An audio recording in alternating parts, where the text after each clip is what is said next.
Hello guys, this is Shiny Noctales, and tonight it's gonna be nice to stream some 2004Scape for you guys. Should be nice to do.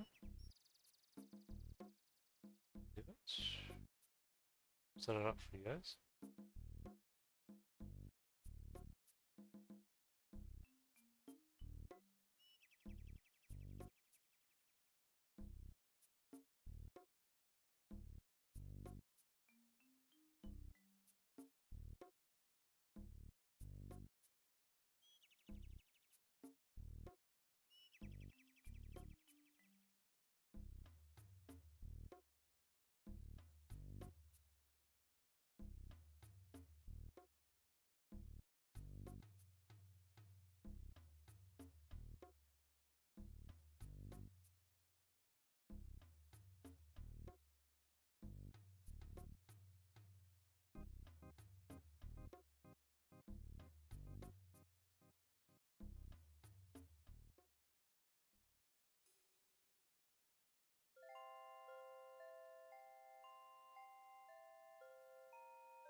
It's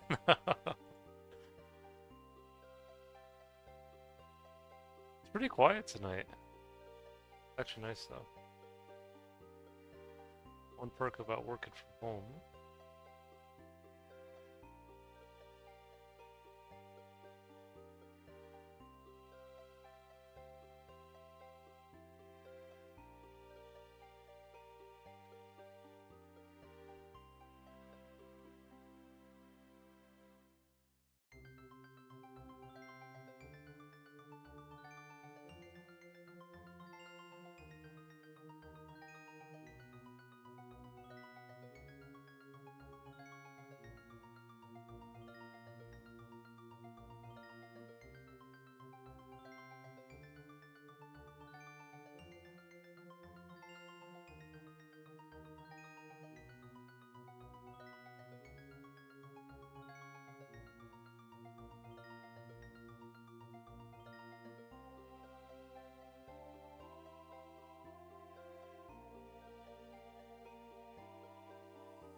Tonight might be a quiet stream, we'll have to see. Maybe some people will join. I'll tell Rune and them I'm streaming.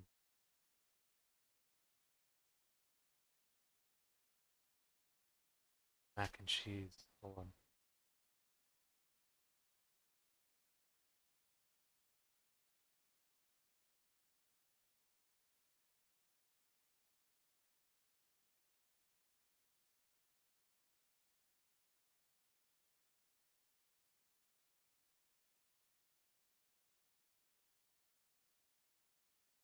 Renar.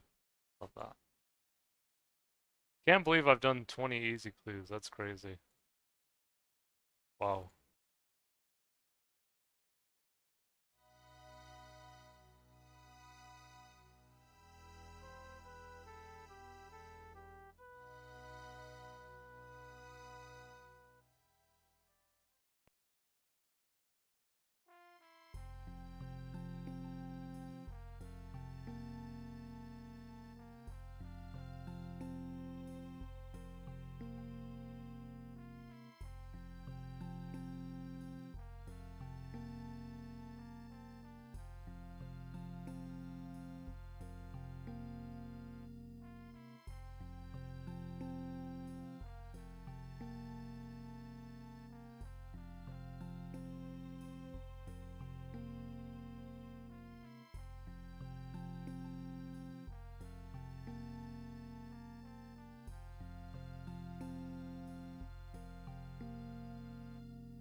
Devlin D.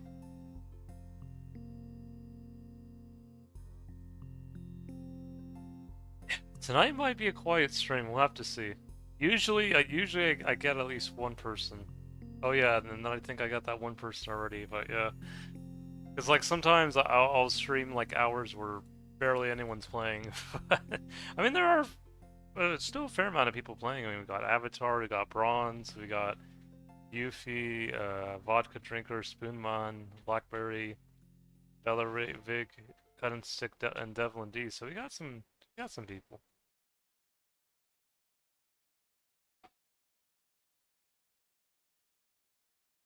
So glad I can identify Renars now. Like yeah, it's just like such a nice feeling.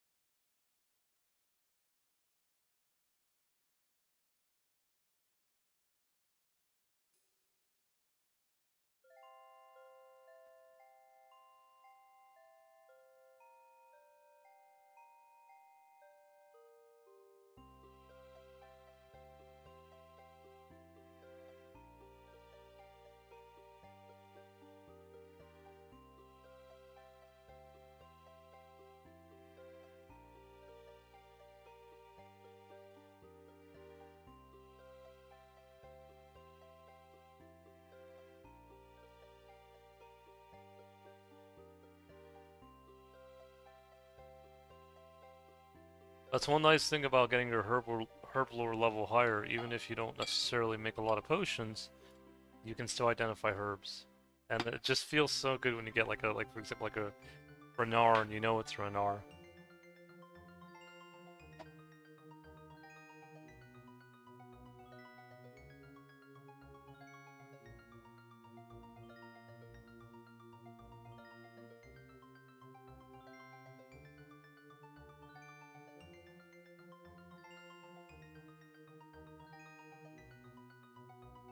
Yeah, the nice thing about playing during this hour is that since there's less people playing, there's more of a chance that, like when you are doing stuff like this, like that you don't have to constantly hop between worlds. Since there's only 4 worlds, so it's kind of. I mean, usually you'll find a spot either way, at least with thugs, but it just makes it a little bit easier.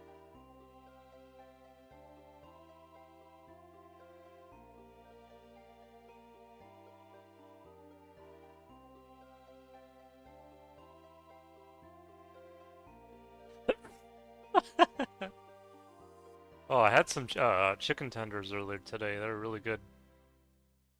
Actually, not too long ago, I had them with honey mustard and a little bit of ketchup. They're really good.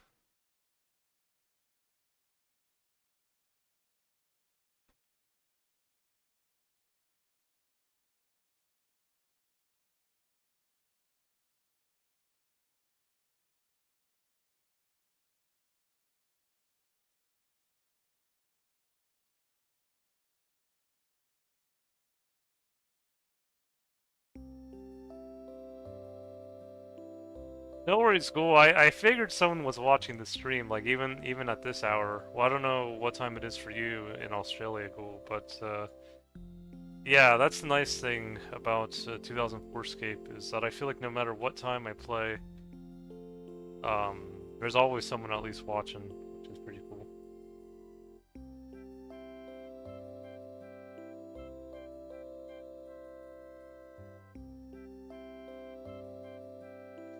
Yeah, I think we're gonna get to 80 strength eventually. At first, I wasn't sure like how long it would take to get to 80 strength, but I don't think it's gonna be as bad as I thought it was gonna be, because I'm already at 62 and almost at 63. Hey Domain, hope you're doing well. If this is your first time watching the stream, welcome. I honestly like fighting thugs. I know a lot of people recommended tribesmen specifically.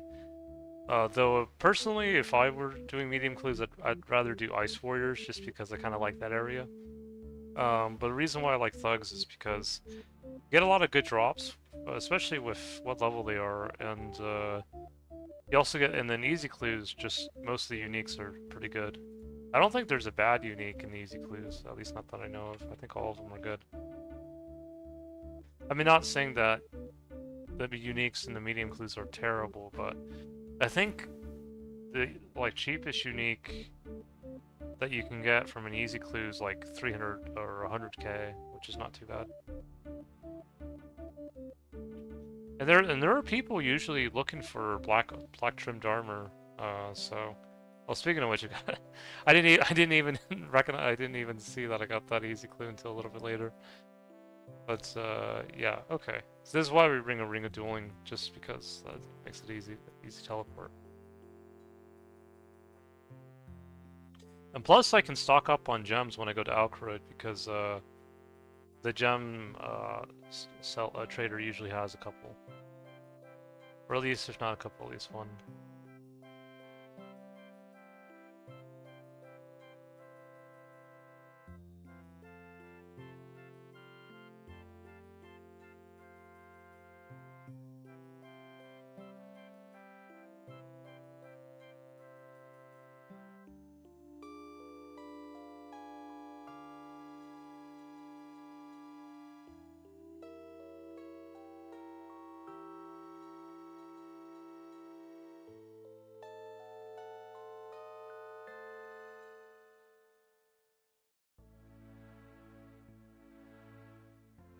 Oh, no worries. What language do you primarily speak, Domain, if you're fine answering? Do you speak, I mean, I know there's hundreds of different languages, so I guess um, it might be hard to pinpoint which language, you primarily speak without me asking, but...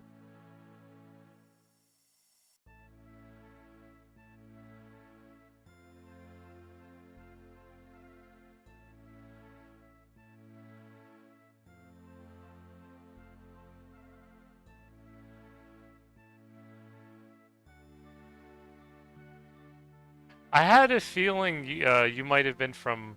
Well, I don't know if they consider Hungary Eastern Europe, but I had a feeling that you might have been somewhere in that region. I just wasn't sure. Yeah, so I've researched a bit about Hungarian. Apparently, I didn't realize, and you probably know this more than I do, but its language actually comes all the way from, like, I think the Uralic language group, which really comes from, like, I guess, is it the Ural Mountains, which is kind of like, uh, it's kind of like the midway point between like Europe and East Asia, I think. Maybe that's the best way to say it. I've been interested in Hungarian ancestry if only because it's interesting how, like, I didn't realize how much Europe was affected by East Asian ancestry or even Northeast Asian ancestry until like recently. Because I was looking at there's a group of people known as the Avars, and they were before the Magyars in Hungary, from what I've read. And the Avars, they remind me a lot of their armor reminds me a lot of the samurai, like the samurai armor in Japan.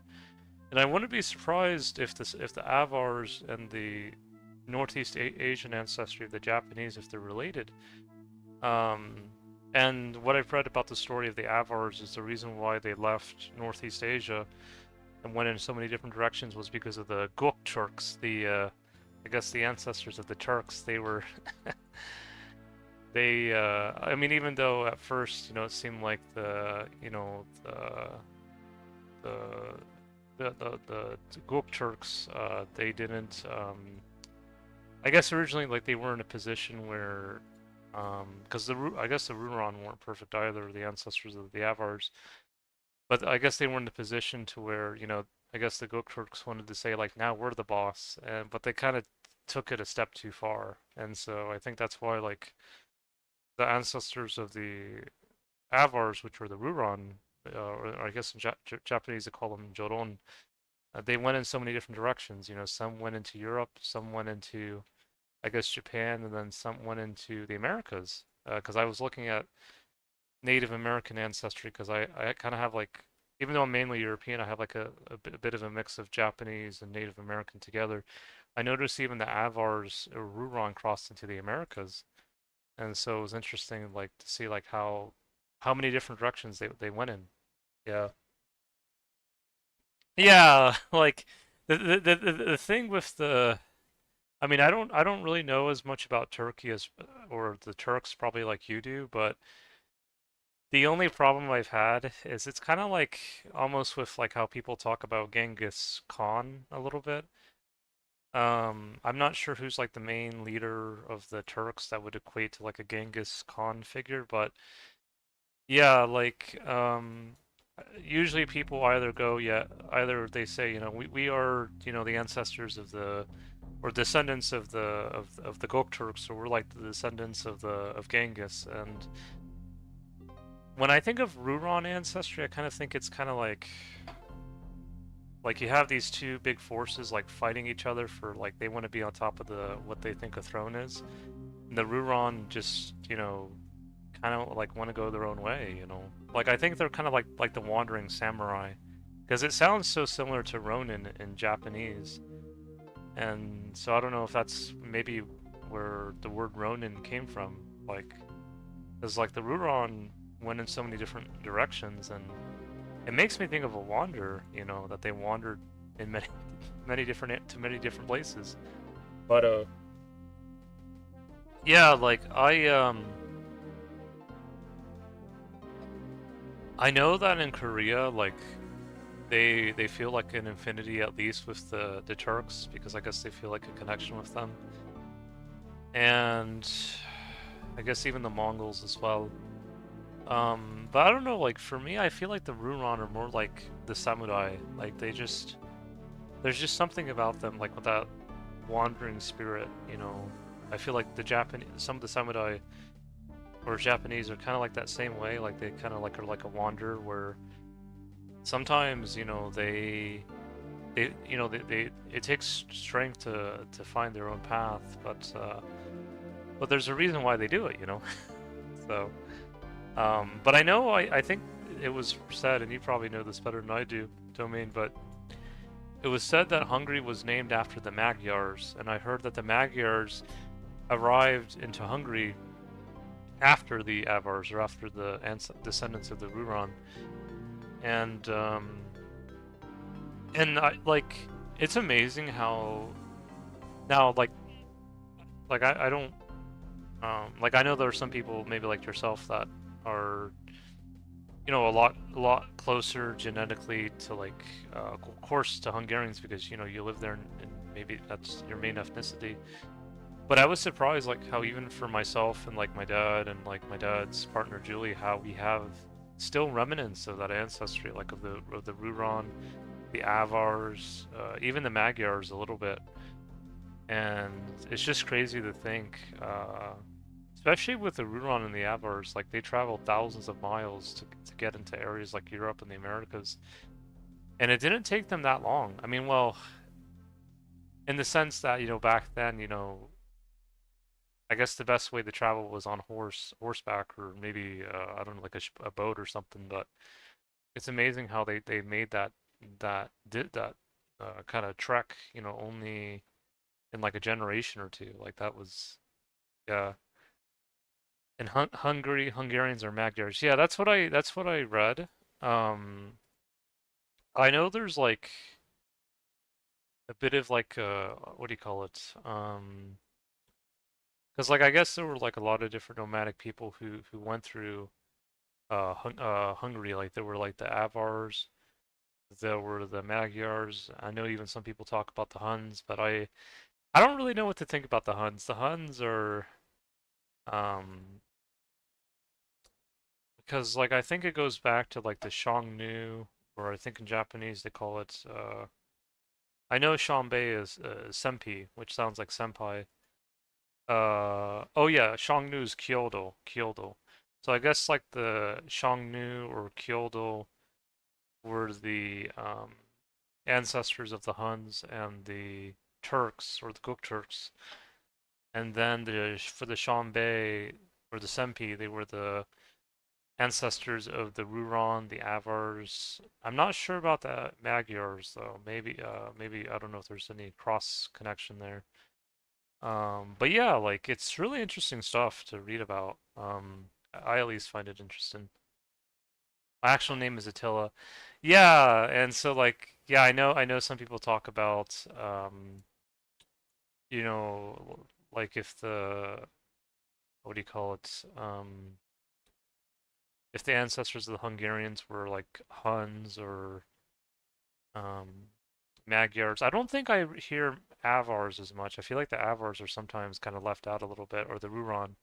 But uh, but they are kind of like the wandering samurai. That's how I kind of view them. Like, and when I think of the story about the Mongols trying to invade Japan, like with Kublai at the head, I feel like the samurai still had some of them may still have had that Ruron or Joron kind of spirit that because again, there were so many people trying to, I guess, subjugate the Ruron. Because of course, even though at the beginning they were kind of more so like the leaders, if you will, over time it's like I guess a lot of people wanted to really subjugate them, and it was almost like the Mongols were like an example of like these group of people that they wanted to subjugate. Well, I guess not only Japan, but a lot of other parts of the world. But the samurai just put their foot down and said, "We're not going to let that happen." And so that's why I always feel like they have that Ruron spirit, that wanderer, that just stands strong in in who he is. So, not saying the samurai are perfect either, but yeah, it's interesting to think about how like because I never used to think about like East Asians or Northeast Asians were that related to Europeans until I looked at the ancestry and I was like, oh wow, like I can't believe like they came all the way from like Northeast Asia and they somehow got all the way into Western Europe, even to Western Europe. And that always just kind of fascinates me, like how far they traveled, um, thousands of miles, some of them. So,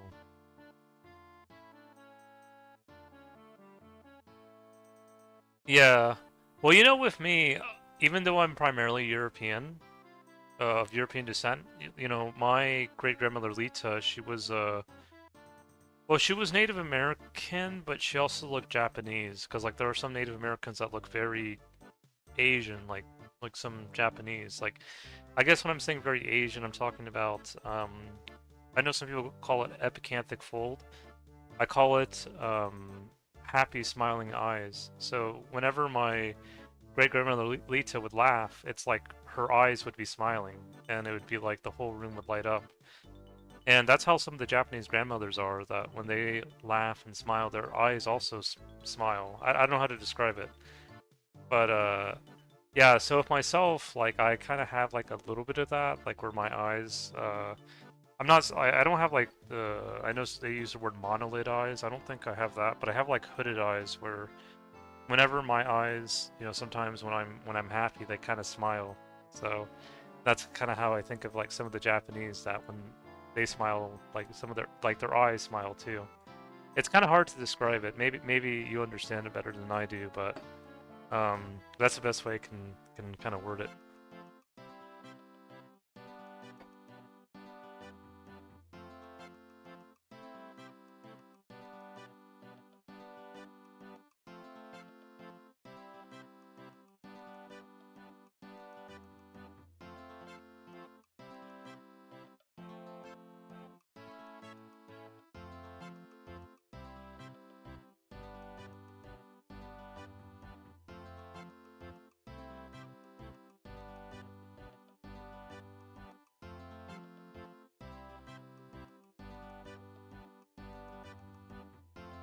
Yeah, well, I kind of have a bit of that. So, and that's why I call myself Rainbow Japanese plus Celtic healer because, you know, in Japan they have a thing called Hafu. Like if you're half Japanese, you're a Hafu, and I think if you're a quarter Japanese, you're a Kotafu.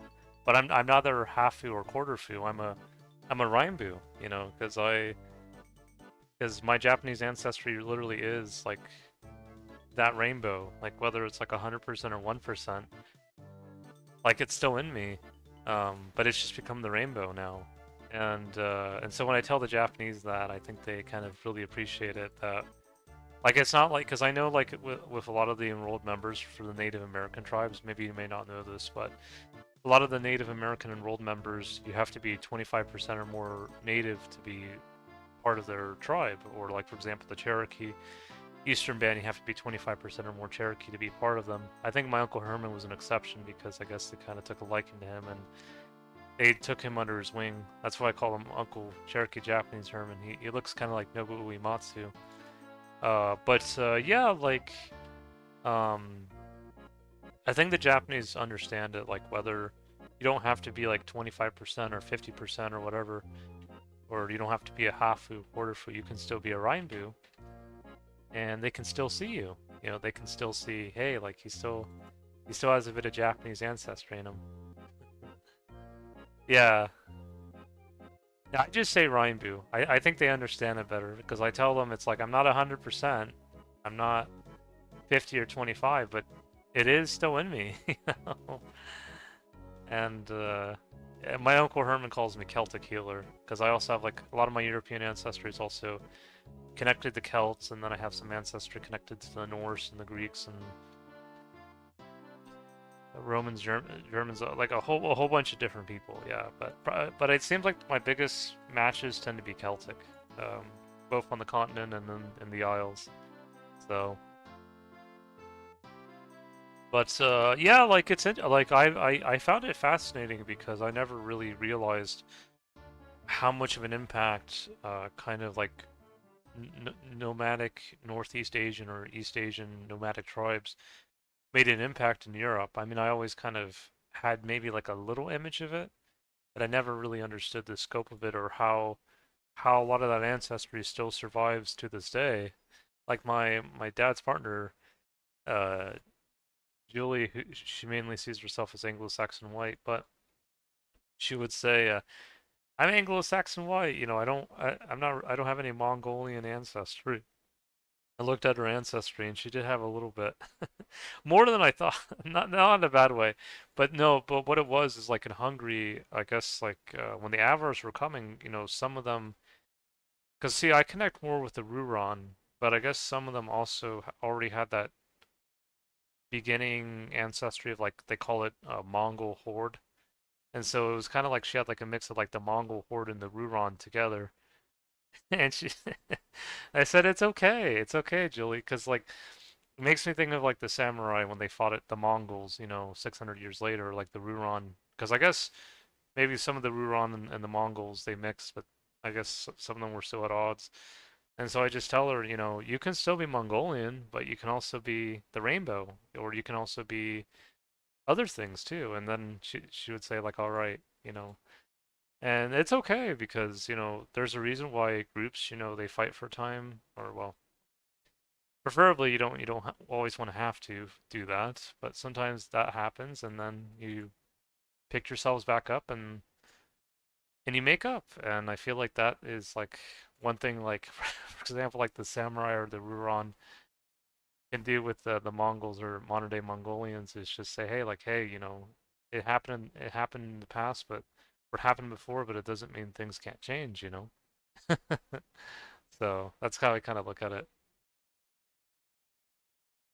And I guess the same thing with the Shirks as well, because I don't want to say it was all just the Mongol Empire and all that, but yeah, it's let's see here. Yeah, I just man, that's really cool. Oh, that's something, yeah. I just think it's one of those things where I didn't fully realize how there were some people who still carry that ancestry even after hundreds or even thousands of years. Um, I myself, I had like an ancestral sample match to like the Paleo Eskimos in Greenland, like from 4,000 years ago. So those were before like the Inuit or the modern day Eskimo, and it seemed like they were just mainly related to Ruron, like just straight up, I guess Senpai, or it reminds me of Senpai, you know. And I guess again, I guess that's why like some of the natives, you know, really look like Asian, like Japanese, or like, well, I know some Japanese, like not every Japanese looks the same. You know, some Japanese look like some Japanese, like the Jomon, are sometimes seen as more phenotypically similar to Native American Mexicans, while the Yayoi sometimes seem more similar to like the Eskimos or Paleo Eskimos. But yeah, it's really interesting to learn about because like I think I understand it better now. Like before, I was like, how does this all come together? And then I'm like, well, when I look at the Japanese, I look at the Jomon and the Yayoi, or some of the Native American tribes, Latin America, or like the Mexican Native American tribes, and then some of the northern tribes. I'm like, okay, now I see it. Now I see. Okay, Jomon, Yayoi. You mix them together, and okay, that makes the modern day Japanese. So, but yeah, it's just, you know, I didn't realize, you know, how genetically different some of the natives are. Like some of them, like I saw like like an ancestral match in Puerto Rico, and that native was as genetically different to a Greenlander as an Englishman was to a Chinese person. And I was shocked. I was, because I always kind of thought natives were closer to each other, like Chinese, Koreans, and even Japanese, even though they have the Jomon ancestry. But that doesn't seem to be the case. Like they're more diverse than I thought. But that's not a bad thing. That's actually, again, if you look at like the Jomon and the Yayoi, they look quite different. But that's how they came together, and or they eventually came together. And you know, I know in Japan they have this thing where some of the Japanese get laser trim beards, like the Koreans, and or like they laser trim their beards, or they say they can't grow beards. But if you look at warriors or samurai like Miyamoto Musashi, he was probably the mix of the Jomon and the Yayoi. Because see, the Jomon could grow beards, like like the indigenous Japanese could grow beards pretty well. Maybe the Yayoi maybe struggled a bit more. But you know, you mix them both together and it can still grow a beard, it still can grow long hair, and yeah. But yeah, so like I don't know, I kind of feel like I'm both, like the Jomon and Yayoi, like kind of like those two groups of Japanese that took a while for them to come together, but they did come together, and yeah, and so like that's why like I grow my hair, I grow my beard, and I feel like it's a good thing. I know in Japan, like right now, like a lot of the Japanese men want to grow their beards, but then like there's like a lot of opposing forces. And I think some of it is still, you know, still coming from like you know, healing with China and Korea. Because I know especially Korea, they really don't like beards for whatever reason. Like they now China I'm not so much sure on, but I know Korea, um, they maybe, and like, and I don't even know if it's because they can't grow them. I feel like some of them can. It's just it's more like it's not that they can't grow them. It's like you can grow it, you can't, or like more like a mandate rather than they purely can't grow it. I'm sure some can. Well, I mean, even if it's just one hair on your chin, you know, you don't have to grow a 5 foot long Viking beard to grow a beard, you know. But yeah. Okay, I'm here, lol. I have a feeling it's because there's discipline that they always clean. Yeah, and I think that's kind of like the clash, especially with the Koreans and the Japanese, and I guess maybe, I mean, Chinese maybe too, but the thing with Chinese is like at least when you go back to Confucianism, you see a lot of the images of the Chinese Confucianist teachers with like the hair and the beard. I mean, I don't know if they grew like a 5 foot long Viking beard, but they did grow a beard at least. And I think with the Chinese, it was more like Because like I think the Koreans, it's more like the laser trimmed beards, and then the Chinese, it's more like you'll follow our orders or else, kind of like that kind of mentality. But I think like the indigenous Japanese or that samurai spirit that still lives on is that rebellious spirit that that underneath all the technological advancements will say no, like I still want to grow my beard, or I still want to grow my hair, or I still want to honor who I am. And I think that's a beautiful thing. I think Japan really can help Korea and China both to see that. Not saying that China and Korea haven't contributed a lot to Japan, because they have. But I wouldn't give them all the credit. There's a reason why Japan is called Japan and not just South Korea or China number two. You know, even though some people think the Japanese, Koreans, and Chinese are all the same. But yeah, because like some of the Japanese can go pretty decent sized beards.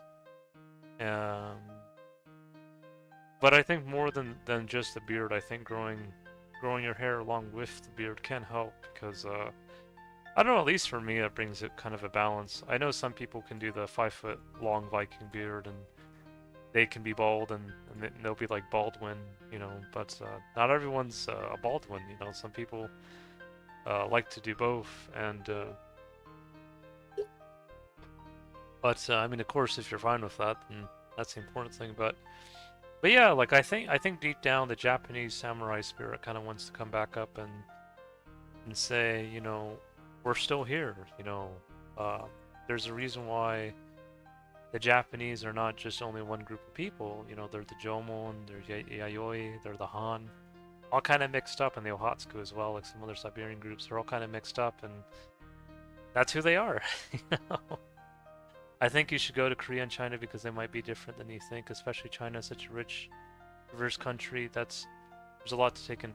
Yeah, and that's what I said about China. Like China, I feel that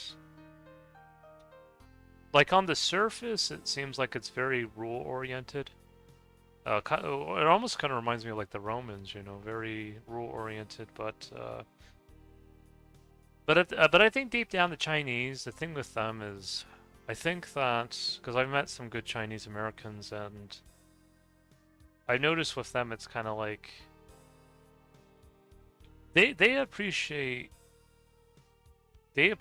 honesty, or they appreciate when someone is genuine. I really believe that. I feel like some of them, because I feel like there are some um but there's some Japanese like that too, that they appreciate, people being genuine. I don't know how to describe it. Like I'll have to see how I can you ever message Medium Mushroom? He has a good take, yeah. I feel like the Chinese, they appreciate if you're, some of them appreciate authenticity. What I mean by that is if a person is authentic. Now I feel like, again, there are some Japanese like that too, that appreciate a person being authentic. Um, Koreans, I have to think about Koreans. Koreans are, I think Koreans can be very passionate. Like they're very expressive. I feel like out of all the East Asians, I mean, I know my Vietnamese friend thinks the Koreans are quiet people, but I don't really think so personally. I think they're a little bit louder than people think. But local councils do a lot of work with the people to approve stuff. Japanese really avoid confrontation, so it's hard to get an honest. Um, yeah, well, I'm trying to see how I can describe it. Um, I will say Koreans, I think probably they're they're probably more, I don't know, like if they are more confrontational than Chinese, it's like a different kind of confrontational. I think the Chinese tend to be more logical about their confrontations, while the Koreans are more emotional. Maybe that's the best way to say it. Like they're more, maybe like a bit more emotional about it. I don't know. Um, but Yeah, like I feel like it depends on the Japanese person too, because there are some Japanese, again, that really do appreciate a person being authentic. It just depends on the Japanese. Some don't, but some do. And maybe that also ties back to the ancestry too. Um, but yeah, um, because the thing is, out of the three East Asians, out of Chinese, Koreans, and Japanese, Japanese are apparently the most ethnically diverse. Because like the Chinese are most of the Chinese from what I've read are primarily Han descent. Koreans have Han and Northeast Asian, and then the Japanese have Yayoi, East Asian, Han, Northeast Asian, and Jomon are the indigenous people. Um, so yeah, Korea is honest Japan, and they're both very fashionable. Both have old school style corporate structure. Yeah, I think the thing with the Japanese is that I think because see, you have to remember Japan also had like a lot of different groups, like the Emishi and other groups that they didn't always get along well with the whoever was coming across the peninsula or from China. I mean, but and so maybe that's why like in Japan and in particular, maybe that's why they kind of have a bit more of that. I'm the ruler. You're the commoner. I mean, I'm sure they have kind of that mentality maybe in China and Korea to an extent. But I think maybe the Japanese were maybe there were more rebels because well and it's interesting to think about because like I could say that, but then in China I guess she had a lot of different revolutions. But I don't know. Like I think I'm gonna try to see how I can word it. Um, all three countries have incredible religious history and temple sites. Anywhere in Asia, yeah. I think the thing with the Japanese is that they passed a mandate about them not being able to grow beards, and I don't know if they ever passed that in Korea and China, but a lot of the samurai, because a lot of them would initially grow their beards out, um, they would grow it in secret, or they would try to find ways to kind of not let the, I guess, daimyo or the shogun or whoever was allegedly in charge to find out. And then when they lifted that mandate, the samurai or the men were so happy that they could grow their beards again. But now it's back to like now instead of it being like there's like a mandate, it's more like, oh well, we're just in Korea, they laser trim their beards, and you know what, we just think we should do the same thing, but deep underneath, it's kind of like they kind of use Korea as the facade, but then it's kind of like deep down, it's like that samurai warrior spirit wants to come out again and say, no, like there's a reason why we're not 100% like the Koreans. Not trying to diss on Koreans, by the way, but no, there's a reason why, they want to honor that part of themselves, you see. So different leaders in the Warring States period. China also, yeah, both China and Korea, yeah, yeah. I don't know if in China if they laser trim their beards. I don't know when I think of China, I don't think of laser trim beards as much. China's more China. I think it's like I don't know how to describe it. Like it's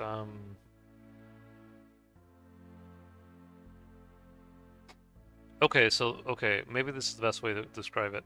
So if the idea is the Korean fashion is to laser trim your beard, then the Chinese influence would be, well, yeah, the Korean fashion is the facade, but then you rip the sticker of Korean and then it says Chinese mandate. And so that's what I see in my mind because I feel like deep down there are probably some Koreans that deep down, if they saw someone growing their beard, after a while, I think they'd be okay with it. But I think maybe it's more like that Chinese mandate that, 'cause it's like the Korean is like the fashion, but then you rip the sticker and then it says Chinese mandate. And that's kind of like what I see in my mind. That's how I kind of look at it. Actually, even Ireland had that, the micro kingdom age. Yeah. Yeah. Um, and um, and you know, it's kind of strange too because you think with the Chinese, especially them, in Confucianism they talked about, not, not shaving your hair, or shaving your beard or cutting your hair. So I'm surprised that they would be the ones that would really act like that. Well, the only counterpart I can think is I know that they are in some ways big into mandates, but there's only so much mandating you can do before the river, breaks through. And I think that's that Japanese warrior spirit, that's kind of still survived, and it should because there's a reason why Japan's Japan. Um, and I think Japan, can be that reminder of because there are already more and more Japanese now men, growing their beards again, growing their hair. And even if it's just like a small wispy beard, like it doesn't have to be like a 5 foot beard, even if it's just like a little bit, that warrior spirit is still, coming back. And I think like I'm sure China and Korea have that too. But I think with Korea, from what I've read, a lot of people wear the same clothing. Like a lot of people wear like not only the same color clothing, but even like the same brand jacket and all that.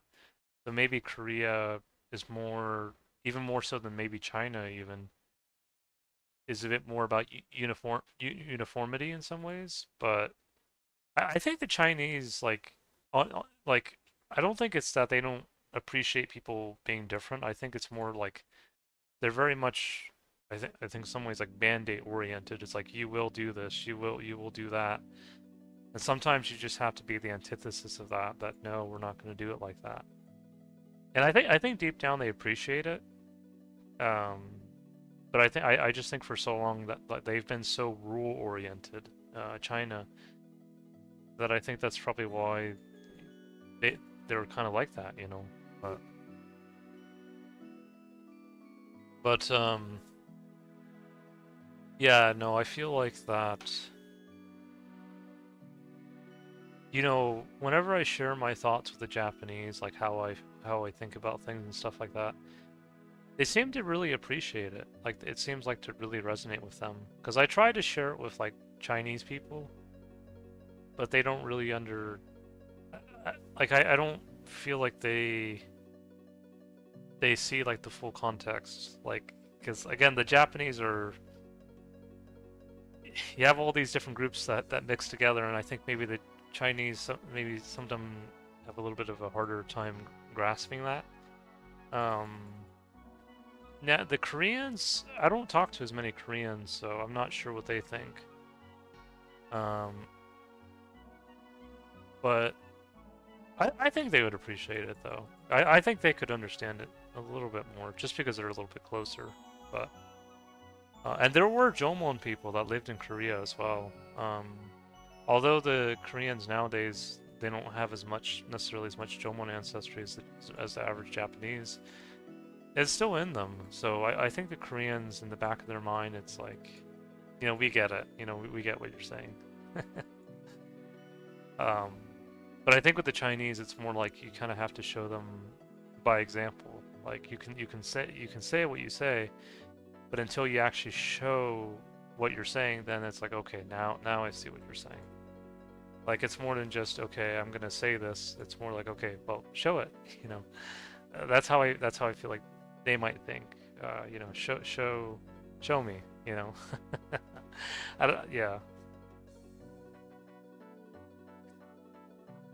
Like it's like, okay, if you're gonna grow your hair and you're gonna grow your beard, then show me that you're gonna do that. And then when you show them, it's like, okay, now I get it. Maybe that's how I see it, or maybe that's the best way I can describe it.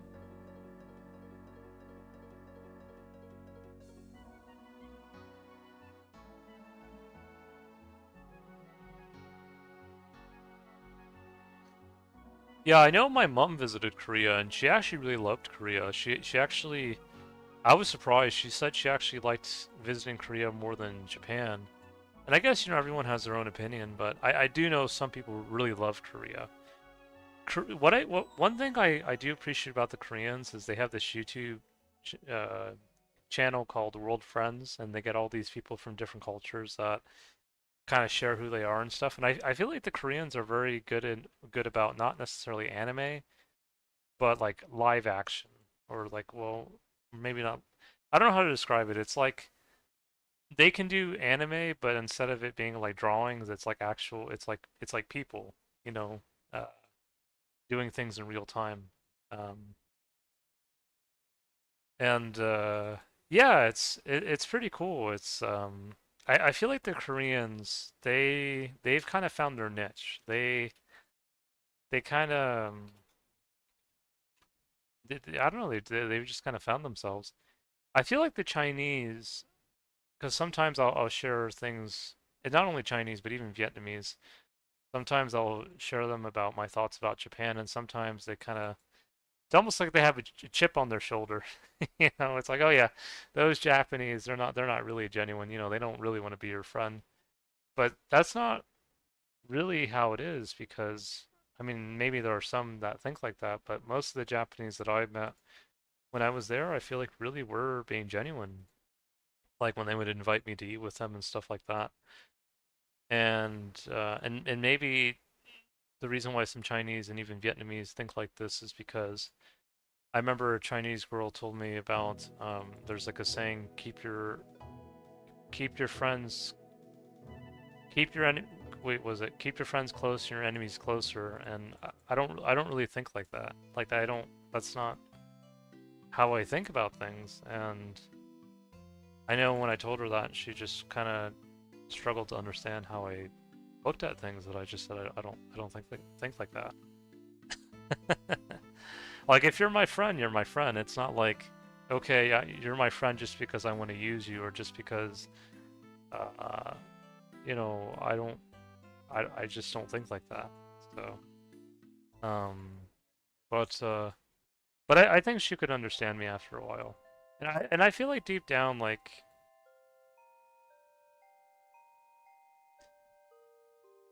I'm gonna try so I can break it down. Like, I feel like there are some Japanese that may think the same way I do. But then there may be some that also might think more like how the Chinese view friendship. Like it just kind of all depends. But I feel like for the most part, most Japanese I met were were genuine, at least in my opinion. Like I felt like they really did appreciate my company. So like if I didn't feel like that, I would say no. Like I don't really. They're not really being honest, or but I don't really I didn't really feel it. I mean, there are some Japanese that might remind me a bit more of how some Chinese might think, but and I'm not saying that all Chinese think the same way, but it's kind of like, yeah, like no, I feel like most of them were genuine, so.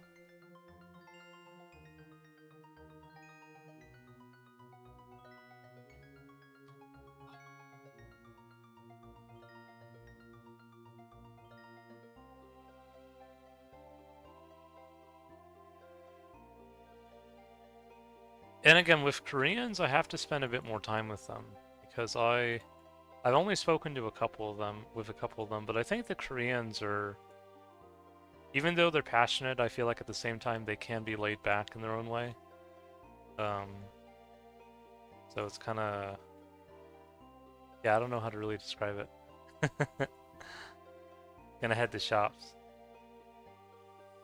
All right,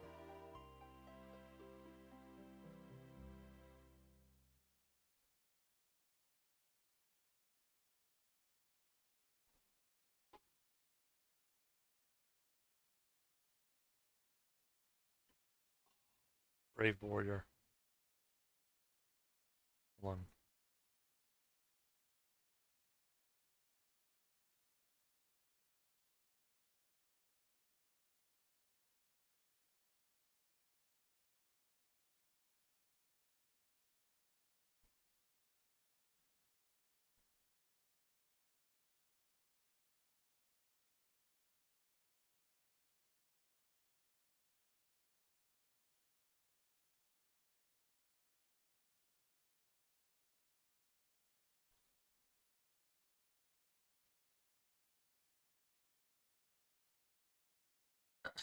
I did have a couple of Chinese American friends. Actually, they were my mom's friends, but there were a couple that I really got along with. One of them actually reminded me a bit of my dad. But I told my dad that he also reminds me of Fumio Kishida as well, who was the former Prime Minister of Japan.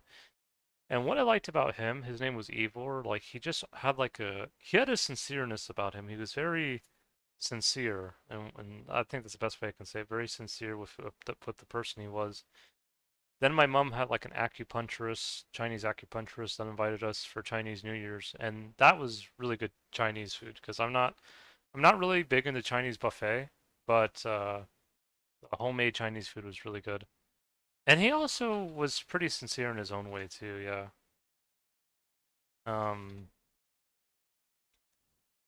yeah, I wish I knew more Koreans or like more to kind of give you like a better idea, but I do have some people in my family though that do look like they could be like either Korean or Japanese.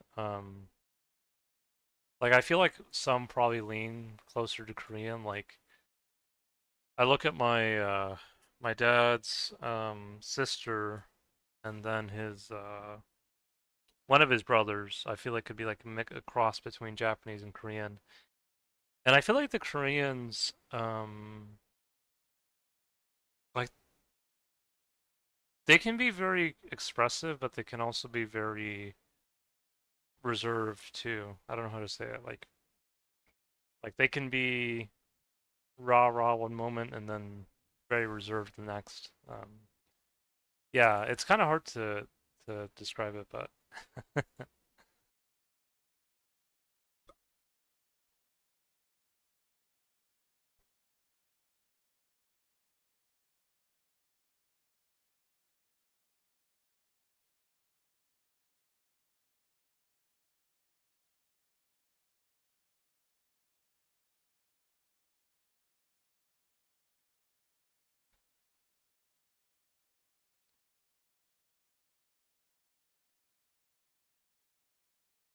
no, no, no. Hold on, give me a sec. Hold on, let me see if I can figure something out from.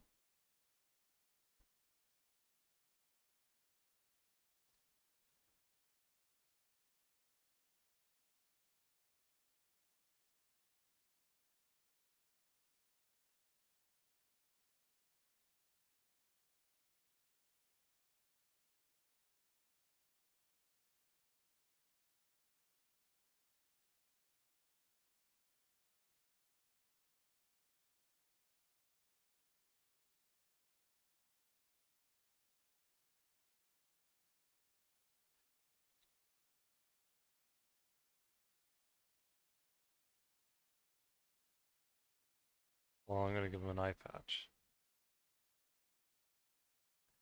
Oh, hey Domain, glad you. I didn't realize that was you. I was like, wait, who is this person?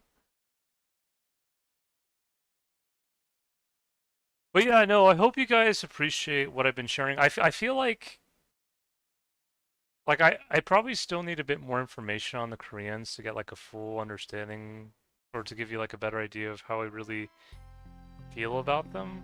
But I don't know, like I've met good Chinese. I feel like I've met enough Chinese where there are some I don't get along with, but then there are some I really do get along with. And then Japanese, same thing. There are some Japanese that they and I gel very well, and there are some where I just feel like they need a good kick in the, you know where. And I only say that because some of them I feel like can come across as a bit arrogant. But honestly, you can see that in China and in Korea and probably other places as well. So, um,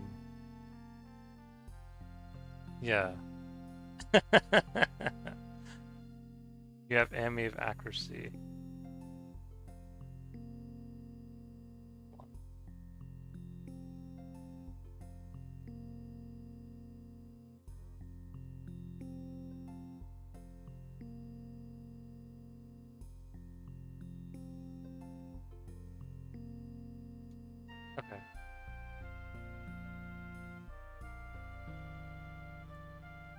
Oh, hold on, hold on.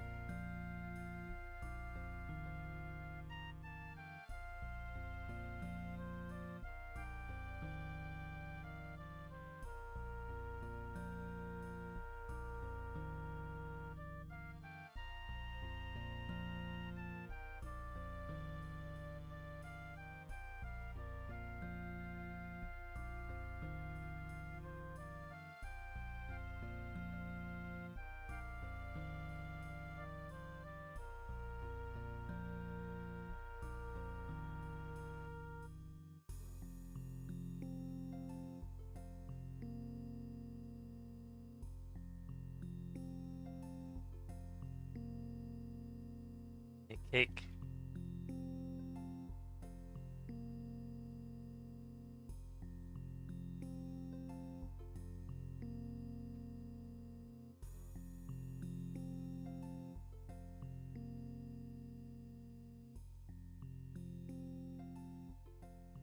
Nine cakes.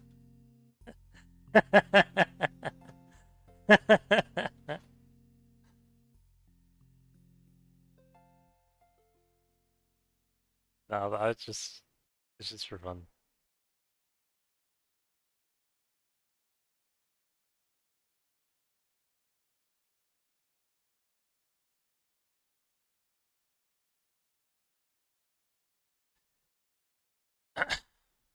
The thing with Korea, and hopefully you're still here, Ghoul, as well as Domain. The thing with Korea is, like the only reason why I haven't wanted to go to Korea lately is because, and it's not because I don't want to visit Korea because it's like I don't want to go there for whatever reason, but it's just there's this guy called Johnny Somali. I don't know if you know who he is, but like he was in Japan for I don't know how long, and then like they eventually kicked him out, and I'm glad they were able to find a way to kind of let him go in a way that kind of ended up working out well. But I don't know why he's been in Korea for so long now. It's just it's like it's like it reminds me of that anime like Naruto, like when Itachi uses Izanami on Kabuto, and Johnny is like Kabuto, and I just don't. It's just like so weird. You know, he's been in Korea for such a long time now, and it's just like I kind of don't want to visit Korea until like he is out of the country. I don't know. It just kind of feels weird. You know?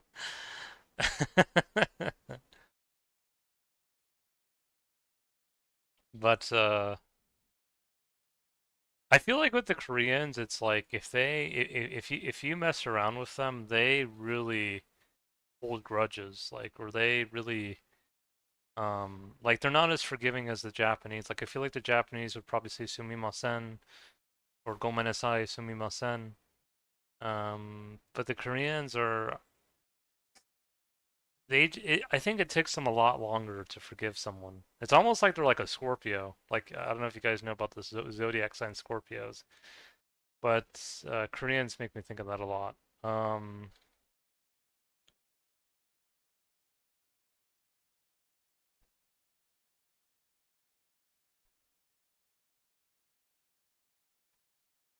yeah, I just yeah, I don't know. It's like do you have it set for yourself? I do.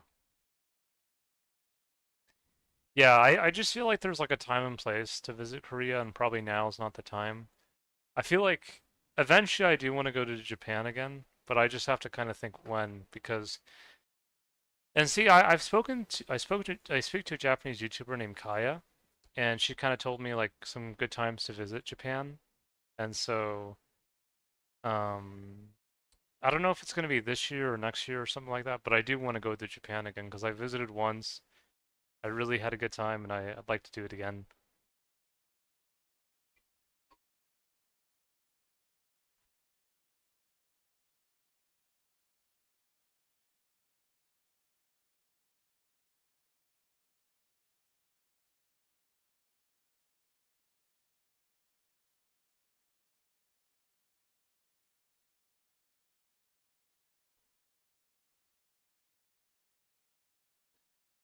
The good thing is at least my mom enjoyed visiting Korea. I don't know if she was there when Johnny was there, but yeah, I don't know. I feel like, I feel like there's like a time and place to visit areas, and I feel like when it feels like it's the right time, then I might visit Korea. But for now, I feel like I at least want to go to Japan again at the very least, because I really had a good time when I was there. And and yeah, I'd love to go again. I just have to kind of think when.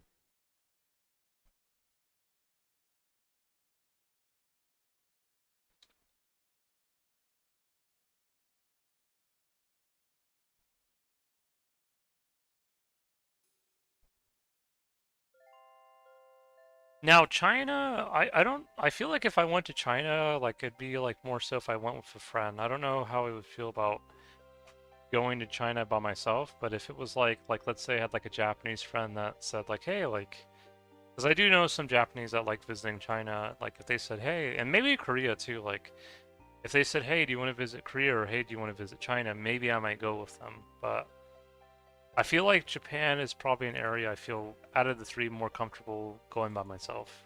Yeah. How are Japanese with English language? Would I get along there? Okay, so the good news domain is the Japanese um are they actually when at least when I was there years ago, they were very accommodating. Like even if you speak one word of Japanese, like you don't have to speak like full-on sentences. Even if you just say arigato or arigato gozaimasu or sumimasen, excuse me, konbanwa, good evening, or if you say like mizu or ocha, like water or tea, even just small things like that make goes a long way for them. Um,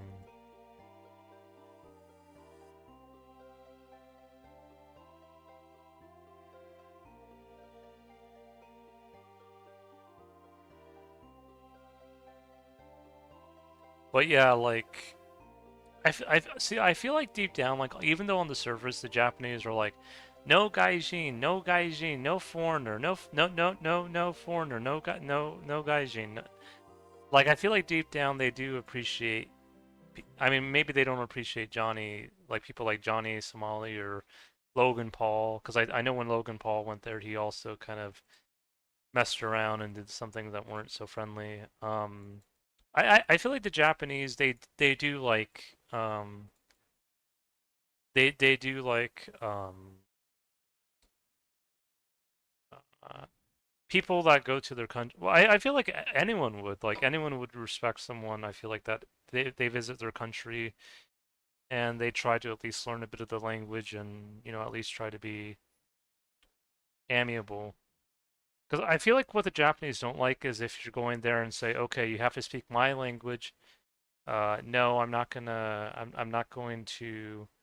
Um, I'm gonna speak loudly on the train when everyone's trying to sleep, or I'm gonna get drunk and yell. I think they don't appreciate that, but I think most people wouldn't. Uh, like it's stuff that to me is like a no-brainer.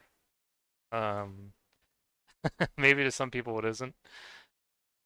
I don't know. Like when I went to Japan, I didn't feel like I really struggled with. I mean, maybe if someone tried to tell me you gotta laser trim your beard, then maybe I but I'm sure there'd be some Japanese who'd say, like I would say, like no, I'm not gonna do it.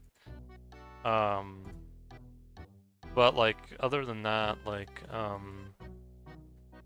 I didn't feel like I had to struggle to kind of fit in uncomfortably when I was there for a week. It just fit like a glove for me. Like I really and the locals really took a liking to me too. Like they and I was surprised that they invited me to eat with them because I know they usually say, "No, Japanese are shy. No, they're shy."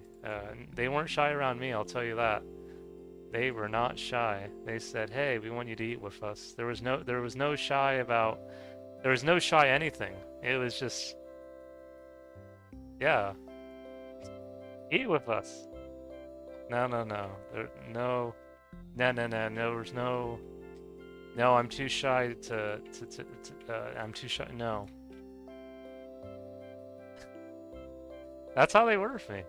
That's it. Nothing about being shy, it was just... No. Yeah, I was just gonna laugh about it. I mean, granted, it was an older couple too, but still, like, they just took a liking to me. I got another black axe, by the way, so if you guys want to buy a black axe from me, let me know. I'm trying to build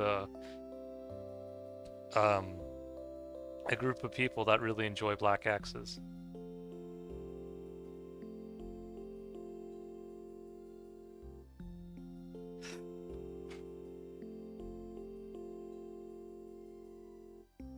No, Japan,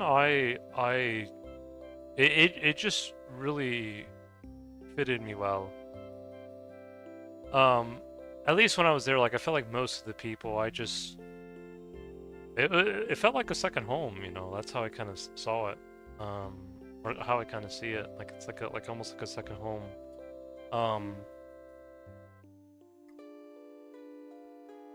But no, I just kind of laugh because even though on the surface, you know, the Japanese will say we're shy, we're shy, we're shy, we're shy. With me, there's no, we're too shy. It's like, come on. We want you to be part of our group. That's how it was. Yeah. I feel like the Japanese, it's sometimes like they'll say things on the surface, like, you know, we don't want gaijin, we're too shy, or this and that. But then like once they warm up to you, it's like that all kind of falls away, you see. At least that's how I kind of look at it.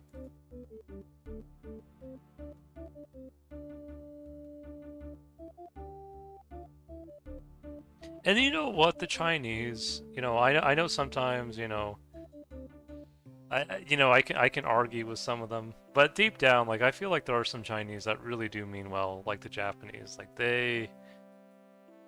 like I feel like if you really become a friend of a Chinese person, like I feel like they kind of really just stick around, and I feel like the same with Japanese people too. Like if you like, there's some that if you really become their friend, they stick around. Now, Koreans, I just don't have enough information to kind of give you. I wish I did. I wish I knew like more Koreans to give you more concrete kind of info. I just don't. Maybe one day, but yeah.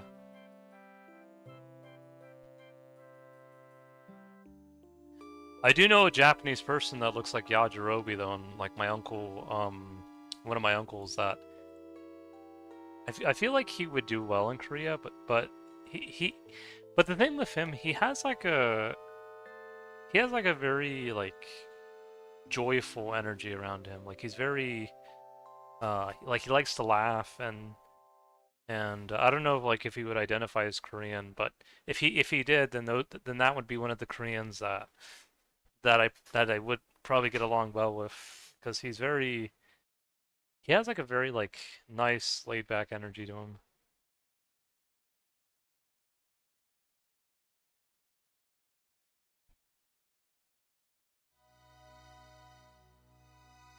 And then there's like another live actor. His name is Makenyu, and he's Japanese, but maybe he could pass as maybe like the pretty boy Korean look. Because I know sometimes the Japanese kind of sometimes they'll take quote unquote inspiration from Korean fashion. And he does look like my brother, or acts a little bit similar like my brother Eddie. So I don't know, maybe there is like some Korean ancestry there, like somehow. Um, yeah, I don't know why I don't like with Koreans. It's like I talk to them, well, or I feel like I've known people that have ancestry connect to them, but it's not like with the Japanese and Chinese and Vietnamese that somehow I have more concrete kind of interactions with them. I don't know. Yeah. I don't know. Maybe when I go to Japan again, maybe I'll meet some Koreans there. We'll have to see, or maybe some Chinese. I don't know, or Vietnamese, or we'll see. We'll have to see.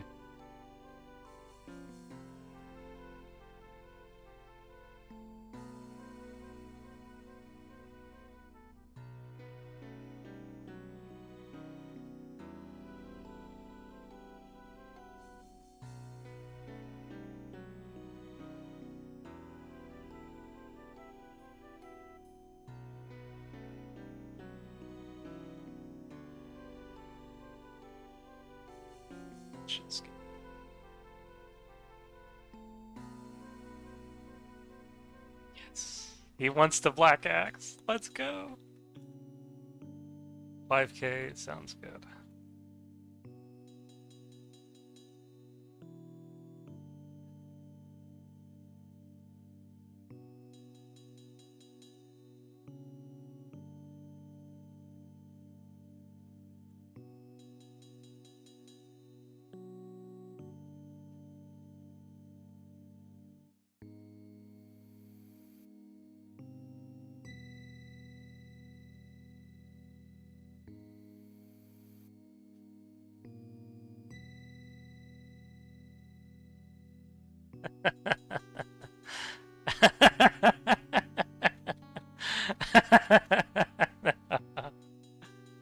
Yeah.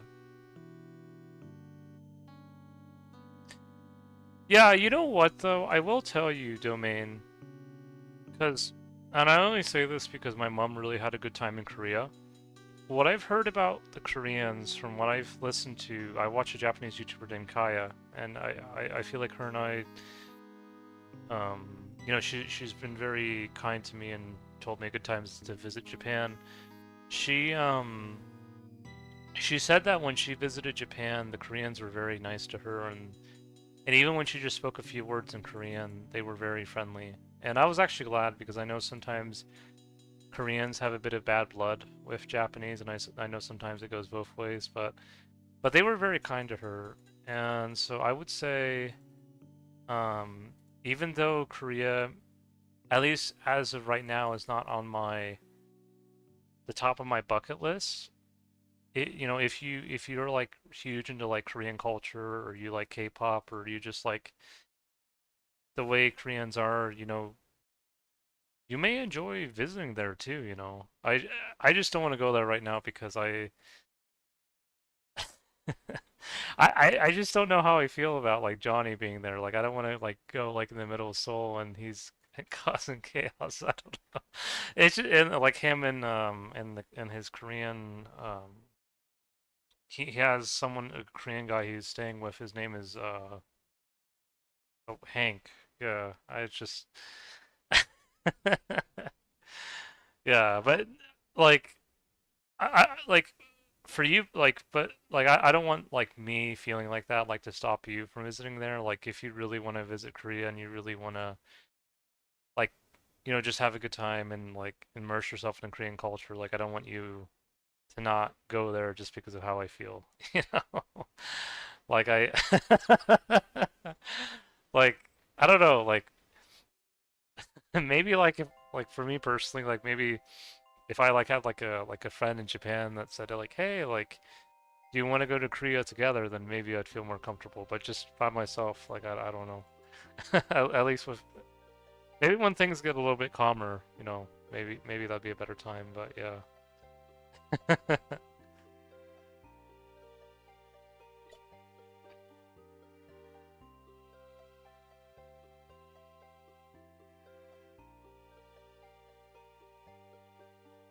And I kind of feel bad for the Koreans too because like I feel like deep down the Koreans are very kind people deep down. And I say that because of how well they treated Kaya and probably other people too. And I just like I just can't like imagine someone going to Korea or going anywhere, not even just Korea, like anywhere, and they just like they carry like a dead fish in the middle of the street. They throw noodles at a worker.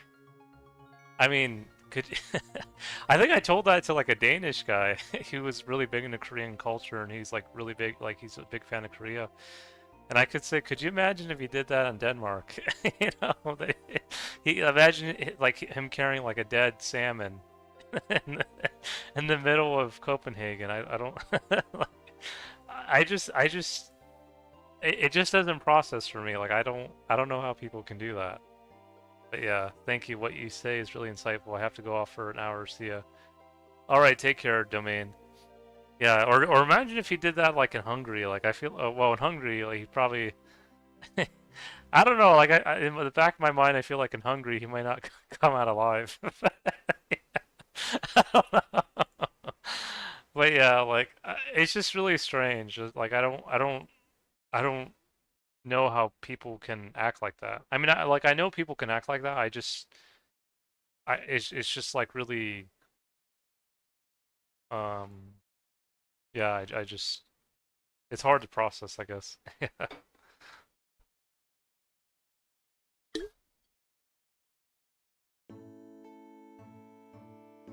Like I don't know what you think, Ghoul. Like I know he also said he wanted to visit China too, and I don't want to spend too much time with him because he sometimes the topic gets tough, but I know when he said he wanted to visit China, like the Chinese were not were not too pleased. I almost feel like the Koreans are doing everyone in East Asia a favor, but at the same time I also feel bad for the Koreans because it's like, you know, I know like on the surface sometimes Koreans they might say, "Oh, you know, we're better than other East Asians," or you know, we only want to be 100% Korean. But I think deep down they are good people. I really feel that. I really feel deep down they have good hearts, and it's like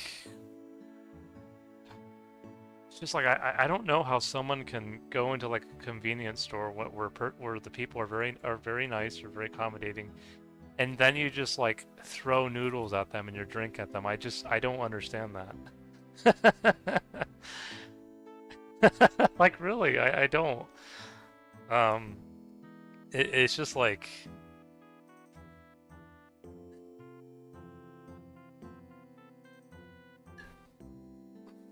I get a bit emotional kind of talking about it because even though I don't like connect as much like with Koreans as I do Japanese per se, it's still like I still feel it. Like it's I don't know if he did that in Japan, but still, it's just like ugh. Like it makes me really feel for him, you know.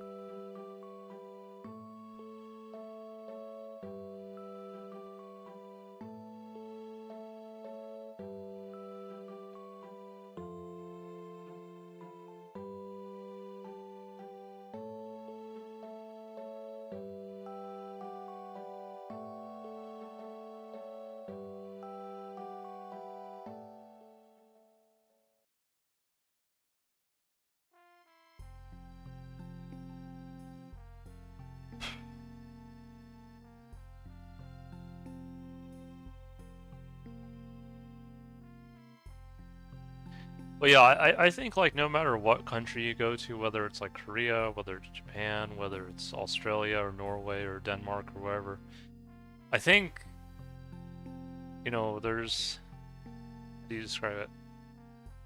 Like I feel like when you go to like another person's country, it's almost like it's like they don't have to let you visit, or I don't know how to describe it.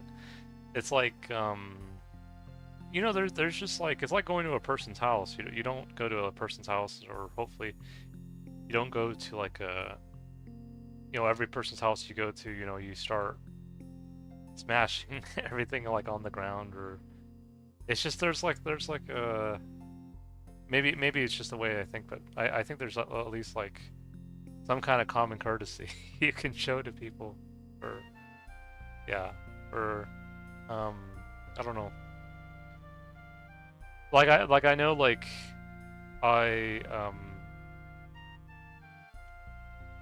you know, like I'm the kind of person that um doesn't always, or like just because someone says like, "No, you gotta shave your hair or you gotta shave your beard," doesn't mean I'm gonna do it because I honor myself. But there's a difference between that and then just like you know, just smashing someone's window, or I don't I don't know how to say it. Like there's like a there's like a what do you call it? A balance, or I don't know how to describe it.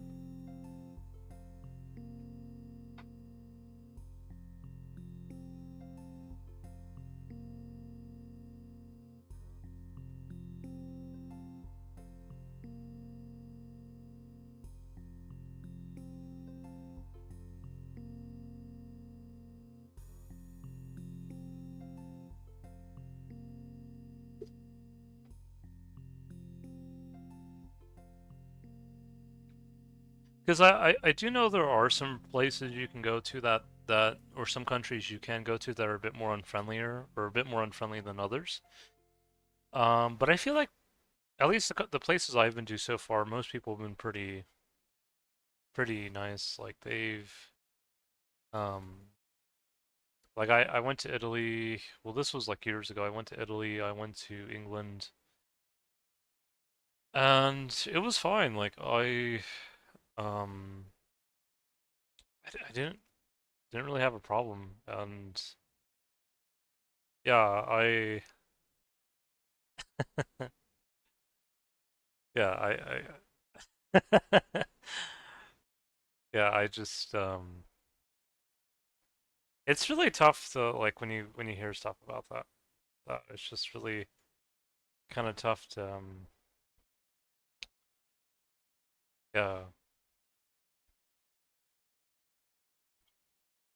Like honestly, I was very happy that even after everything that's kind of happened in Japan recently with nuisance streamers and all that, that Kaya, and I guess it's because she's known me for a while now, even if it's just like been back and forth on YouTube comments, that she was kind enough to like tell me, you know, what would be good times to visit Japan and stuff because like I just don't know why someone would visit a country and then like try to harass people on the train when they're trying to sleep and then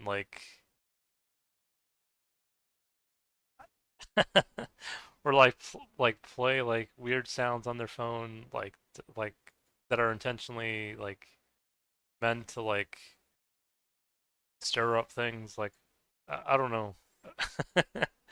I just don't get it. But yeah.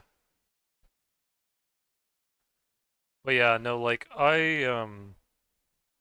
I was just really happy Kaya told me that because again, it's like when I visited Japan, it was like a gift. It wasn't just like I just went there and it was just another day, another, you know, whatever. I really had a good time there and I really just yeah, it just really just left a good impression for me. And of course when I went to Italy too, I had a good time there too. The food was phenomenal. The sights were nice. Um and then when I went to England, you know, it was nice as well. Yeah, I feel like there's no need to, well, maybe that's just me, but I feel like if you're gonna like go to a country and like visit it and you know you want to do something more than just of course like just kind of enjoying your time there. If you're gonna make a video like I feel like you could at least do like something like maybe like you interview people and you share your experience and they share theirs, or like you take like videos of like the nice scenery of the area. I don't know, like I feel like there's many ways you can do it, you know. But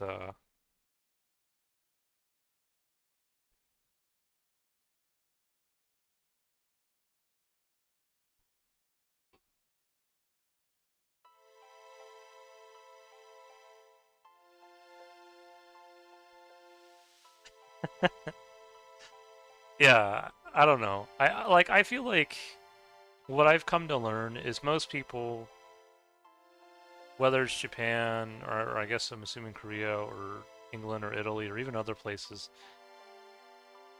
You know, I feel like most places, or a fair amount of places, if you're willing to like learn a bit about their culture, learn a little bit about who they are, learn or even share yourself in a healing way, I feel like they appreciate that. Like I feel like, I mean, that's kind of like what meeting people and traveling is all about. I'd have to imagine, um, you know, or it's like meeting you guys. I mean, even though I'm meeting you guys like online, it's just it's just like there's a way to do there's like healing ways to do it that you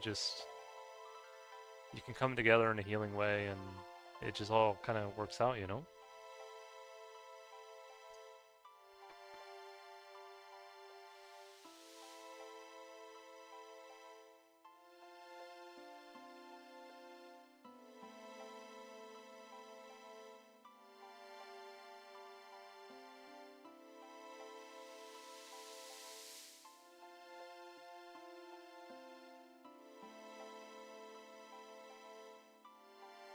I can't believe I got so many clues, by the way. Okay. We've only been streaming for an hour and a half. Wow.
Yeah, but no, I appreciate you guys hearing me out. I know that I know I kind of went off a little bit off tangent, but yeah, no, I just appreciate you guys always kind of hearing me out and always nice to share.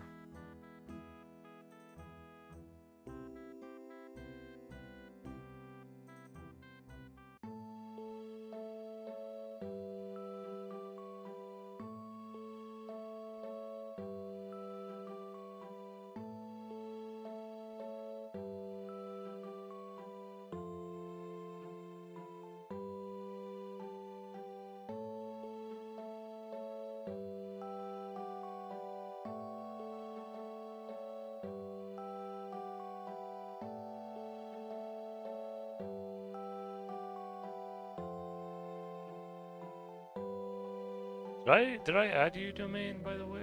I have to see if I did. I know you logged off, but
Not 10 rain arms.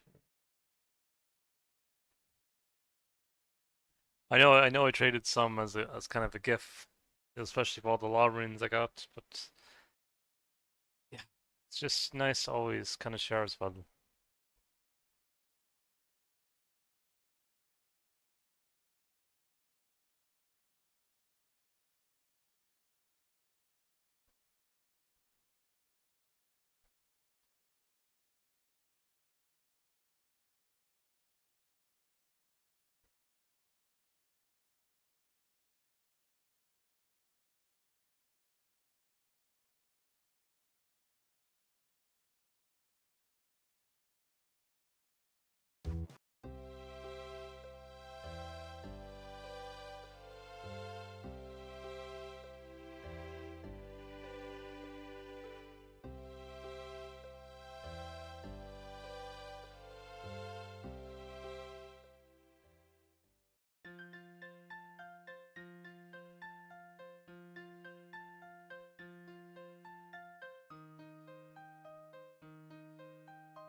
No.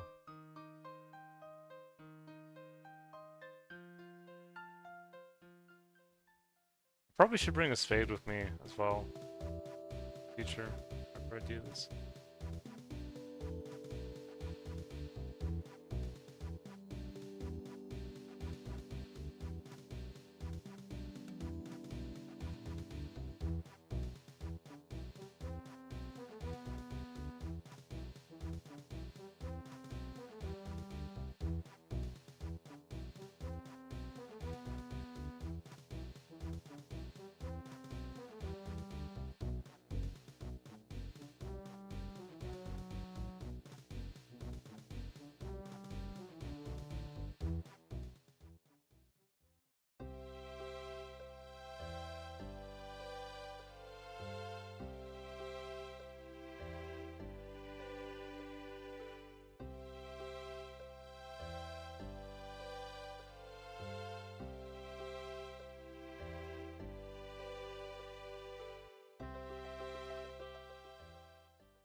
Hello, Bjorn. Glad you could join the stream. I'm glad you joined because I just got done kind of sharing my thoughts about Japan, China, and Korea, and then also a little bit about what's been going on in Korea with someone with the name Johnny. It's just I feel for the Koreans. I just I was telling people about like when you go to like a person's country, I mean not just Korea but just anywhere, it's like you probably don't want to go to like a very accommodating convenience store and throw noodles and a drink at an elderly worker there, It's like just like I still can't fathom that. I really can't, but just it's crazy.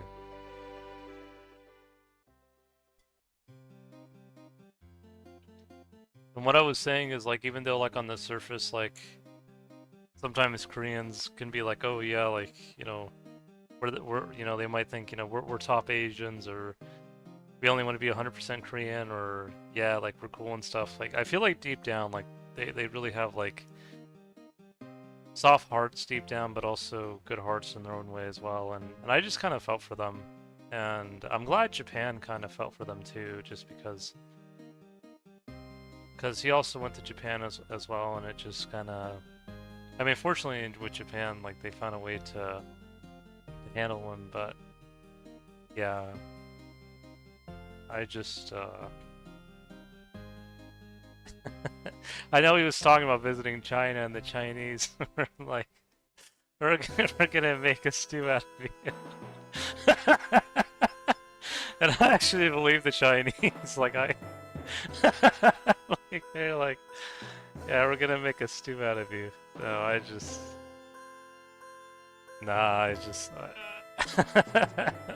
I still think it's crazy. Like yeah, I don't know what to say, but. And actually, I will say, like, I've been watching a Japanese YouTuber named Kaya, and she's recently visited China. She's visited, well, Korea and China. She visited Korea, and the Koreans treated her very well. And I was happy because I know Japan and Korea don't always have haven't always had the best relationship with each other. But I'm glad that they treated her well, and they said, oh, like we're happy to see a Japanese person. And your Korean is, even though she spoke a bit of Korean, like they said, yo, your Korean's good. And I think when when she went to China as well, to Shanghai, they also treated her well too. But some of them didn't even know she was Japanese. They thought she was Chinese, which I thought was strange because she looks like a Japanese person to me. I feel like there are some Japanese that look more what I think a Chinese person would look like, but she just looks Japanese to me. But yeah, no, I'm glad she had a good time there.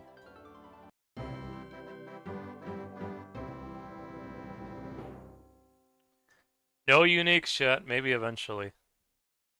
But yeah, I've been talking about I want to visit Japan again because I visited there once already, but I do want to go there once more just because I feel like, there are a few more things I could see, and I just really had a good time when I was there. Like it was a lot of fun.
But yeah, no, yeah, I'm glad I could share that with you, Bjorn. I don't know what you think about all of it, but yeah, I'm glad I could share it.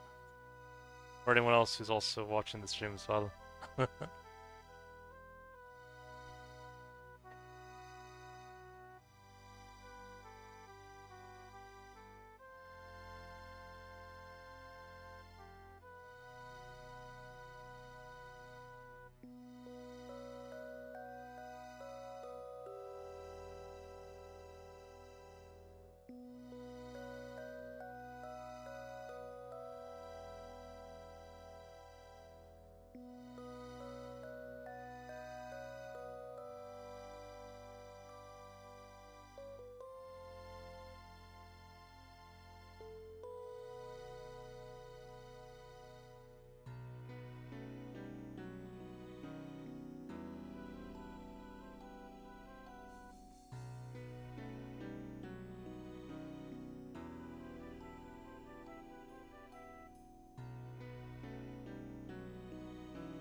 No, I'm laughing because I still remember like my I knew a Vietnamese American where I would tell them the Japanese were shy, and then when we would go to Japan, they would a couple invited me to eat with them, and he's like, they're not shy, they're not shy. I think some of them genuinely are, but yeah, no, it's just just just kind of funny to think about that.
Give me a sec, guys.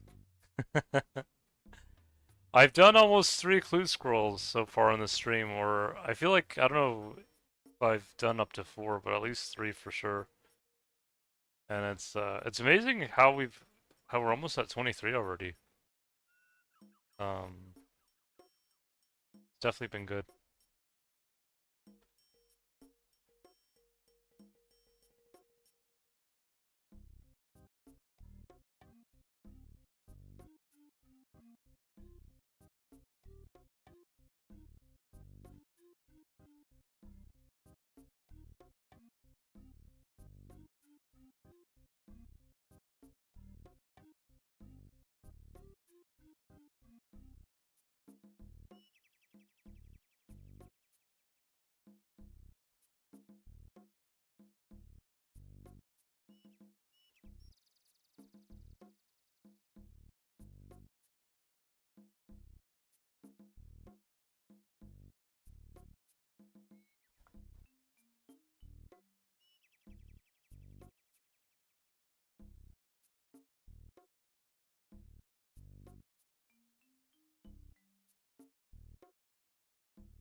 Oh, by the way, Bjorn, I did sell a black axe to, I believe it was Avatar, and that's the third person I've sold a black axe to. So I sold one to Hendrix, I sold another to Argio, Now Avatar is the third person that now is a proud owner of a black axe.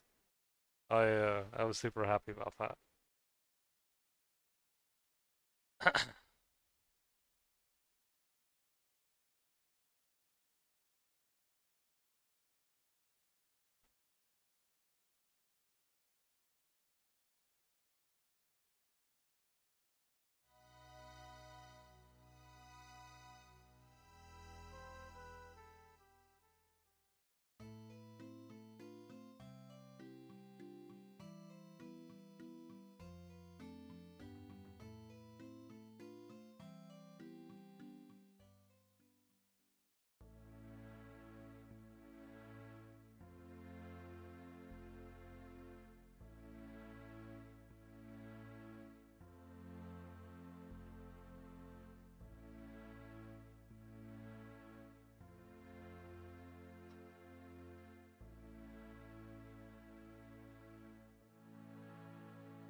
Appreciate all the likes, by the way.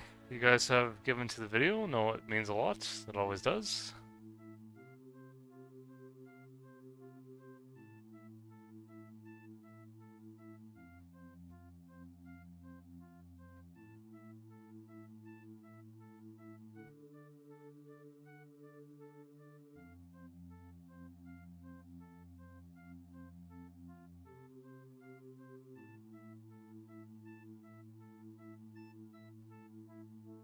I'm probably gonna play a little bit more before I end the stream because it's kind of getting late here and I still need to take a bath.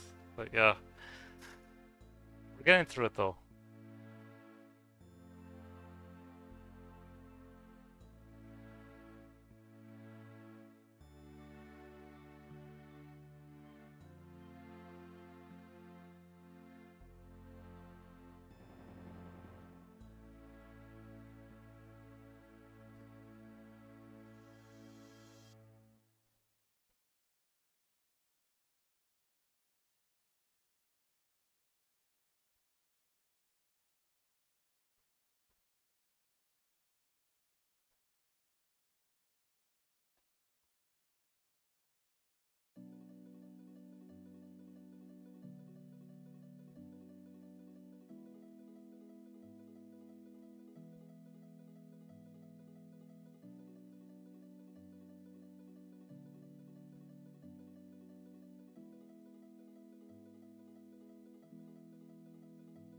See.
just an endless number of thugs.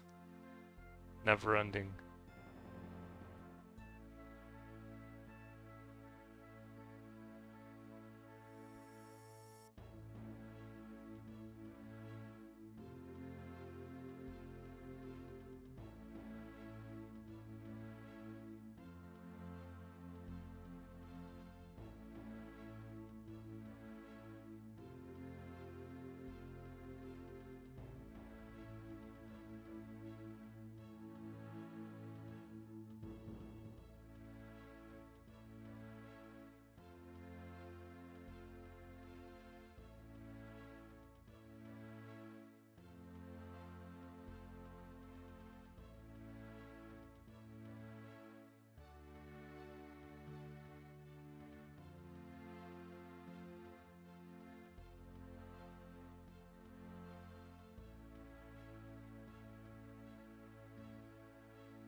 Wow.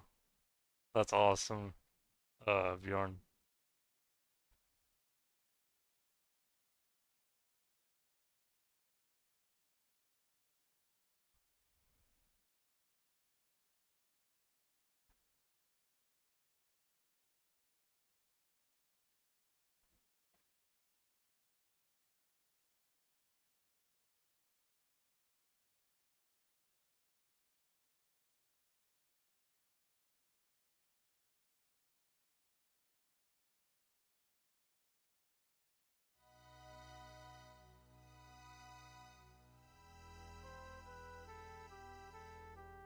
They just come in.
Alright guys, I think I'm gonna end the stream here. Hope you guys enjoyed. Hope you guys had fun watching. It was really a fun stream tonight. But yeah, well, I got another black axe and I got some amuleted magics and a studded body. Which was nice. I did sell the third black axe. I've sold black axes to 3 people now, being Hendrix, Argio, and now Avatar. But yeah, I'll keep. I know a lot of people love the black weapons and armor, even the untrimmed stuff. So yeah. But yeah. Hope you guys take care. Bye for now.